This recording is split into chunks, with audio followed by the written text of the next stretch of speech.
Two pages. Oh, let's skip 2 pages, and we'll put the number 1 at the very bottom. So that's going to be our very first page that we're going to be working on. And again, we're working Unit 1, solving. So again, as we go through the different units, we want to relabel. And then what you want to do is on the left-hand side, you're going to write the date, and we're going to keep track of every single day that we're going to do. And obviously, you're going to put in today's date. And then in order to kind of go along with our table of contents, you want to label this as well on how to take notes. So again, on the left-hand side of that red line, you're going to write today's date, and on the right-hand side, you're going to label whatever the topic is we're talking about. Again, today is how to take notes, and it should match your table of contents.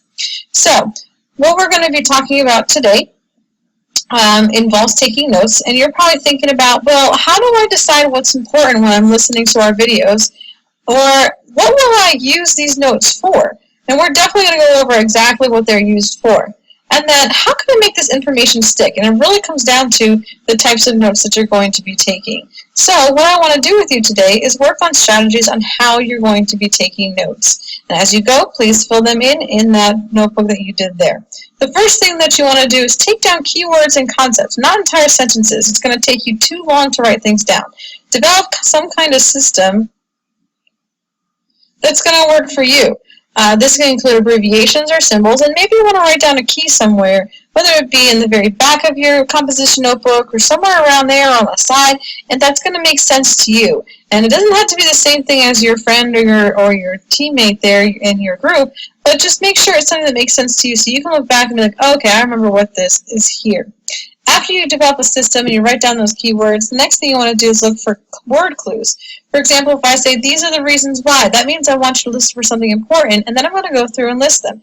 I'm going to say first this, second this, third this. Now keep in mind, with math, there is a lot of steps that need to be taken. So whenever we imply that there are steps that I want you to follow, that's what we really want you to write down. Other things you might hear, and most important, and that's usually when we're wrapping things up, or a major development or something like that. So you want to be listening to those key words as we go through. So now as you're watching the videos, we also tend to highlight our keywords, or we can make them very bold. And any section when we come to new things, there's going to be a new heading. So those are the types of things we want to write down. Now keep in mind this is a video, so you can pause and rewind or move forward and so on and so forth. So if it does take you longer to write things down, feel free to do so.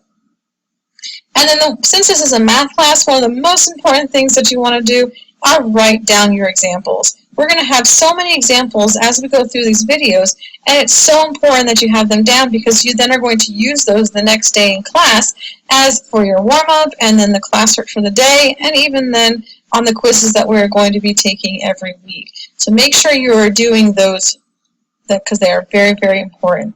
And then finally, once the video is done and you are finished, you want to review your notes, and you want to make sure that they are correct and accurate, and that they are complete, that you haven't left anything out. Again, the power of the videos is you can rewind if you need to, you can fast forward, and you can pause, and you can do everything on your own time. Well, hopefully after this, you have now been able to get a successful idea on how you want to take notes. I hope that we will have a successful year in the flipped classroom.